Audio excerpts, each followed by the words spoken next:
James Cameron ಈ ಹೆಸರು ಕೇಳ್ತಿದಾಗ ಎಲ್ಲರ ಮೈಯಲ್ಲೂ ಗೂಸ್ ಬಾಂಬ್. ಬಿಕಾಸ್ ಇವ್ರು ಮಾಡುವಂತ ಸಿನಿಮಾಗಳು 100 ವರ್ಷದ ಮುಂಚೆದಾಗಿರ್ತದೆ. I mean technology, equipments, knowledge ಯಾರು ಕೂಡ ಥಿಂಕ್ ಮಾಡೋದಕ್ಕೆ ಆಗಲ್ಲ. ಫ್ಯೂಚರಿಸ್ಟಿಕ್ ಆಗಿ ಥಿಂಕ್ ಮಾಡ್ತಾ ಇರ್ತಾರೆ. ಅವ್ರು ಮಾಡಿರುವಂತ ಸಿನಿಮಾನ ಬೇರೆಯವ್ರು ಮಾಡ್ಬೇಕು ಅಂದ್ರೆ 100 ವರ್ಷ ತಗೋತಾರೆ ಅವ್ರ ನಾಲೆಡ್ಜ್ ನ ಕ್ರ್ಯಾಕ್ ಮಾಡೋದಕ್ಕೆ. That is the power of James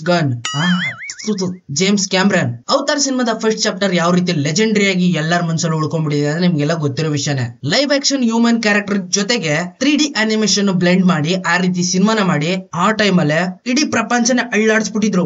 Avengers ಗಳೆಲ್ಲ ಅಟ್ಯಾಕ್ ಮಾಡ್ಬಿಟ್ಟು ಅವತಾರ್ನ ಹಿಂದೆ ತಳ್ಳಿಬಿಟ್ರು ಕಲೆಕ್ಷನ್ ಅಲ್ಲಿ. ಇವಾಗ ಮತ್ತೆ ರೋಲ್ ಮಾಡ್ತೀನಿ ಅಂತ ಅವತಾರ್ 2 ಮಾಡಿದ್ರು, ಅದು ಕೂಡ ಮಾಸ್ಟರ್ ಪೀಸ್. ಇವಾಗ ಅವತಾರ್ ಚಾಪ್ಟರ್ 3, 4 ಬರುತ್ತೆ, 5 ಬರ್ತದೆ. ಅದನ್ನು ಕೂಡ ಅಫಿಷಿಯಲ್ ಆಗಿ ಅನೌನ್ಸ್ಮೆಂಟ್ ಮಾಡ್ಬಿಟ್ಟಿದ್ದಾರೆ. ಇನ್ನೇನ್ ಬೇಕು? ಅವತಾರ್ ಸಿನಿಮಾ ಅಂತ ತಕ್ಷಣ ಫಸ್ಟ್ ನೆನಪಾಗೋದು ನಿಮಗೆ ವಿಜುವಲ್ ಎಫೆಕ್ಟ್ಸ್, VFX.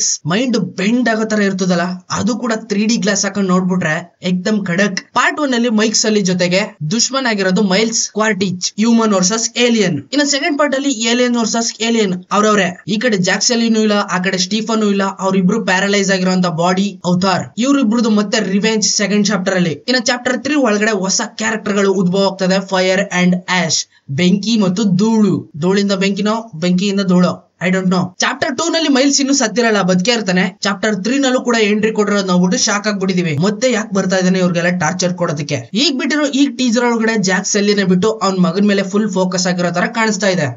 ಜಾಕ್ ಸೆಲ್ಲಿ ವಯಸ್ಸಾಯ್ತು, ಇನ್ಮೇಲೆ ಮಗ ರೂಲ್ ಮಾಡ್ಬೇಕು. ಜೊತೆಗೆ ರೂಲ್ ಮಾಡೋದಕ್ಕೆ ವೇ ಆಫ್ ವಾಟರ್ ಒಳಗಡೆ ಪರಿಚಯ ಆಗಿರುವಂತ ನೀರಿನ ಅವತಾರಗಳ ಜೊತೆಗೆ ಒಂದ್ ಹುಡುಗಿನೂ ಕೂಡ ಕೊಲಾಪ್ಸ್ ಆಗ್ಬಿಡ್ತಾಳೆ ಜಾಕ್ ಸೆಲ್ಲಿ ಮಗನ್ ಜೊತೆಗೆ. ಇವಾಗ ಇಲ್ಲಿ 2 ಟೀಮ್ ಇದಾವೆ, 2 ಟೀಮ್. ಒಂದು ಜಾಕ್ ಸೆಲ್ಲಿದು, ಇನ್ನೊಂದು ವೇ ಆಫ್ ವಾಟರ್ದು. 3ನೇ ಟೀಮ್ ಇದೆ ಮೈಲ್ಸ್. ಇನ್ನು ಸತ್ತಿಲ್ಲ, ಅವನು ನೆನ್ಪಿರ್ಲಿ. ಇಲ್ಲಿಗೆ 4ನೇ team entry ಕೊಡೋದೆ fire and ಆಶ್.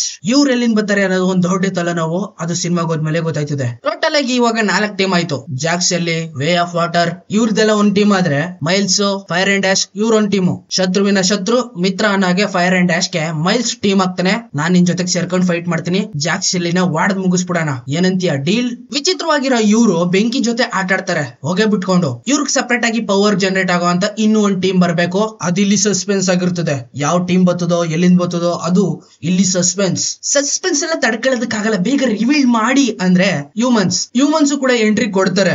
Jack ಸೆಲ್ಲಿಗೋ ಮೈಲ್ಸ್ಗೋ ಎಲ್ಲ ನಿಂಗೆ ಗೊತ್ತು. ಒಟ್ಟಲ್ಲಿ ಎಲ್ಲ ಟೀಮ್ ಗಳು ಸೇರ್ಕೊಂಡು ಒಂದು ದೊಡ್ಡ ಗ್ಯಾಂಗ್ ವಾರ್ ಮಾಡ್ತಾರೆ ಚಾಪ್ಟರ್ 3 ಒಳಗಡೆ. ಇದು ಈ ಸಿನಿಮಾದ ಸ್ಟೋರಿ. ಮೈ ರೋಮಗಳೆಲ್ಲ ಎದ್ದು ಕುಣಿತಾ ಇದಾವಲ್ವಾ?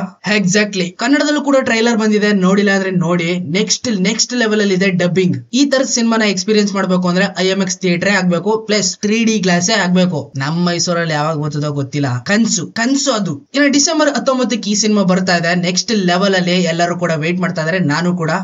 ಇನ್ಯಾರ್ಯಾರು